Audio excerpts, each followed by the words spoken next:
बिहार शिक्षक बहाली 2019-20 सीटेट 2019 अभ्यर्थियों को इस चुनाव से बहुत उम्मीद थी, पर चुनाव के नतीजों के बाद अब अभ्यर्थी ये सोच रहे हैं कि जब सरकार नहीं बदली और जो सरकार विपक्ष में कार्य कर रही थी वही सरकार अब सामने है तो आगे क्या होगा।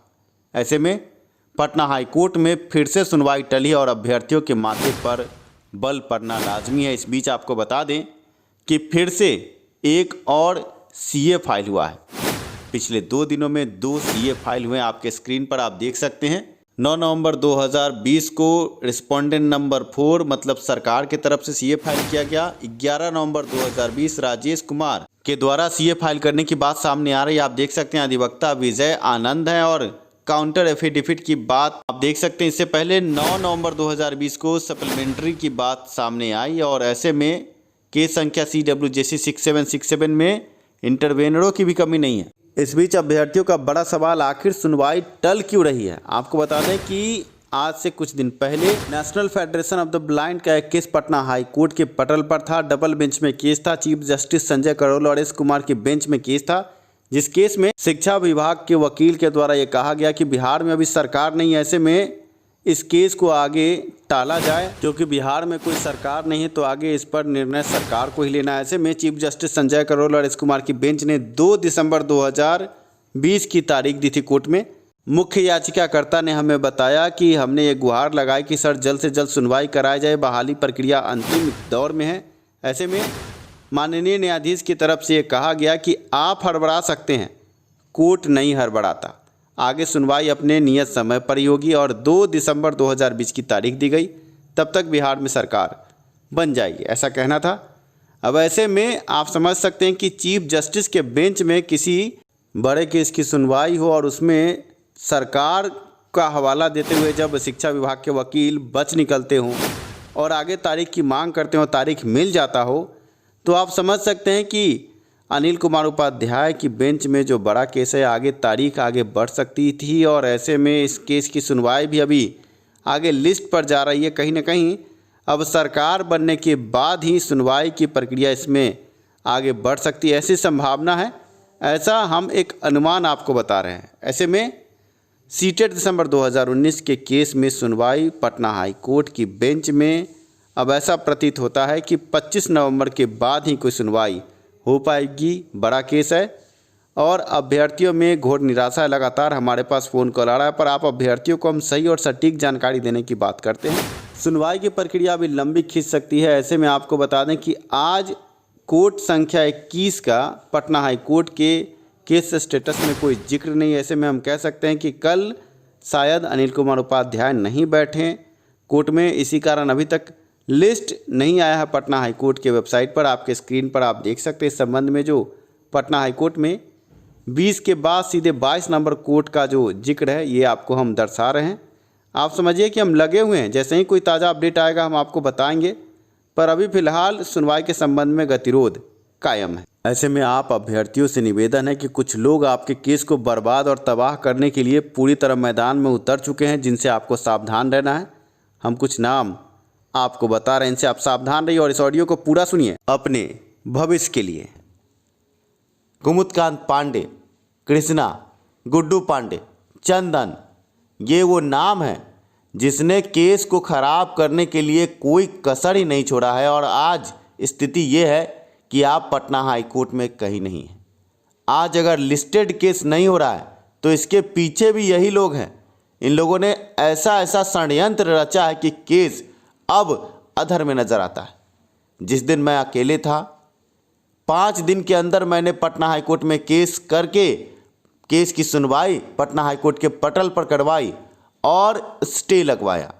पर आज ज़्यादा जोगी मठ उजाड़ की स्थिति है। आज ऐसे ऑडियो आते हैं जिसको सुनकर आप भ्रम में रहते हैं और आज आपका केस जिस स्थिति में है उस स्थिति के लिए जिम्मेवार ये सभी हैं। आज मैं इस ऑडियो में आपको साबित करके बताऊंगा और मैं किसी को बदनाम और किसी के बारे में टिप्पणी नहीं कर रहा हूं। आप अभ्यर्थियों से रूबरू हो रहा हूं क्योंकि आप अभ्यर्थियों की ज़िंदगी के साथ कोई खेल रहा है। ये सफ़र पूरे 8 महीने का है, जिसमें से 6 महीने मैं खुद अकेले था और मैंने जब तक अकेले इस केस को संभाला, इस नाव को आगे ले जाने की कोशिश की, मैं कामयाब रहा। किसी भी वकील के फीस में या किसी वकील के वक्तव्य में कोई कमी नहीं रही। पर जब से ये लोग सक्रिय हुए हैं, अब वकीलों की फीस तक पूरी नहीं होती। पर वकील की फीस क्यों पूरी नहीं होती, ये भी आप जान लीजिए। आपको बता दें कि पिछले 3 महीने से ये लोग कागज़ पर एक कागजी झूठा हिसाब लिख करके ग्रुपों में डाल रहे थे।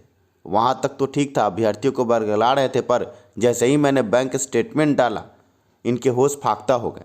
इन्हीं में से कुछ लोगों ने जाकर के बैंक से मेरा बैंक स्टेटमेंट निकाल कर ग्रुप में डाला। कहीं पर कोई गड़बड़ी नहीं। पहले तो आप अभ्यर्थियों के बीच में गलत हिसाब देकर आपको तोड़ दिया, फंडिंग कहीं से होने नहीं दिया।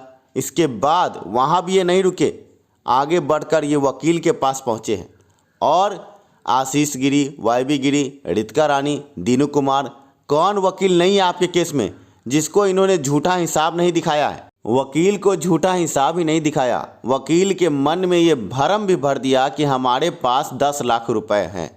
ऐसे में वकील के मन में भी ये आ गया कि अब पैसा जब इतना है तो हम फीस में कमी क्यों करें।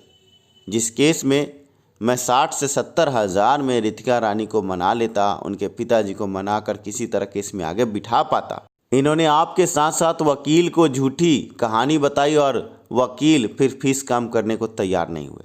आपको बता दें कि पहले हेयरिंग के बाद ही रितिका रानी के पिताजी से हमारी बात हुई थी। उन्होंने कहा था कि 1 लाख रुपए दे दो, अंतिम हेयरिंग तक आपके केस को हम ले जाएंगे। पर इन लोगों ने मुझे कैसे बांधा ये भी समझ लीजिए। ये कोर कमेटी जो बनाई गई थी, ये एक जाल था जिसमें किसी भी काम को मैं करना चाह रहा था तो ये 2, 4, 5 लोग जो अभी आपके रहनुमा बनना चाहते हैं, ये जाल में फंसा के रखते थे। नहीं, ये काम हम नहीं करने देंगे, आपकी कोर कमेटी तैयार नहीं है। वो काम हम नहीं करने देंगे, आपकी कोर कमेटी तैयार नहीं है। मैं क्षुब्ध था। अंत में आप समझिए, जब पहली हेयरिंग के बाद दूसरी और तीसरी हेयरिंग गई, फिर से 1.5 लाख के लगभग में वहाँ खर्च हुआ। लेकिन 1 लाख रुपए अगर उसी वक्त हम दे देते तो हम इस मुसीबत से बाहर होते, उसी वक्त वहाँ पैसा क्लियर होता। पर इन्होंने देने नहीं दिया और बाद में जाकर वकील को झूठा हिसाब दिखाकर मन बढ़ा दिया कि नहीं, नीरज के पास तो 10 लाख रुपए, जबकि आपने बैंक स्टेटमेंट देख लिया। ये बातें आज मैं इसलिए कह रहा हूँ क्योंकि अभी भी आपके केस की सुनवाई ख़त्म नहीं हुई है, अभी आगे लड़ाई बाकी। और आपको सच से वाकिफ़ होना होगा क्योंकि अभी भी ये दलाल दीमक की तरह लगे हैं आपके केस को ख़राब करने के लिए। मैंने कोर कमेटी भी भंग इसीलिए की, इसलिए मैंने क्षुब्ध होकर सभी को हटा दिया और आज फिर से मैं अकेले कार्य कर रहा हूँ। मैं किसी के साथ नहीं हूँ और आज मैं खुश हूँ कि मैं सही दिशा में आपको ले जा रहा हूँ। आपको बता दें कि सिर्फ रितिका रानी और दीनू कुमार को ही भरमाया नहीं गया है पैसे के मामले में।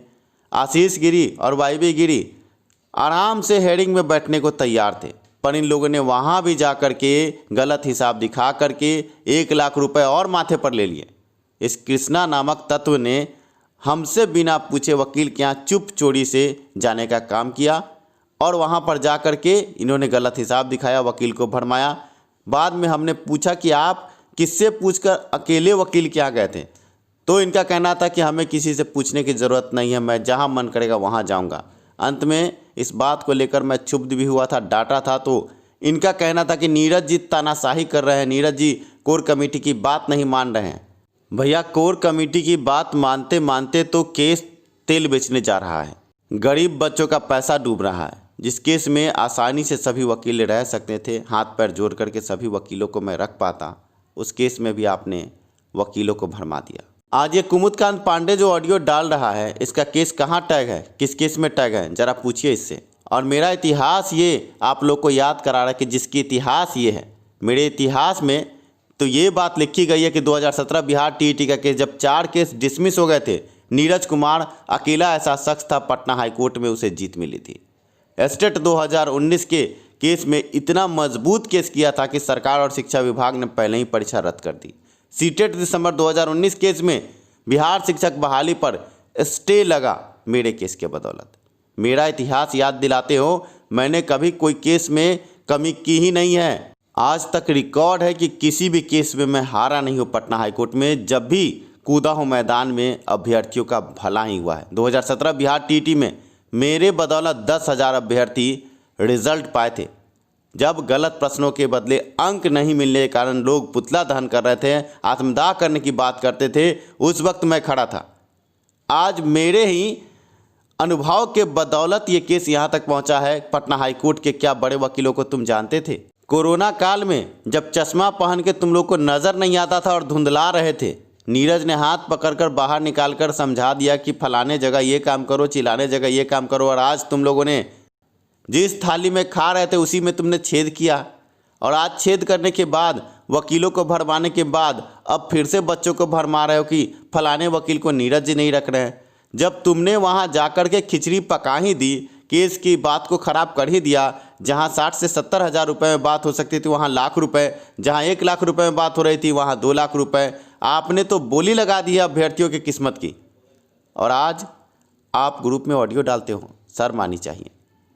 कहा जाता है कि खाली पेट में सूखी रोटी भी रसगुल्ला नज़र आती है, पेट भरा होता है तो रसगुल्ला भी फीका हो जाता है। जब केस कहीं नहीं था तब नीरज जी ही हीरो थे इनके।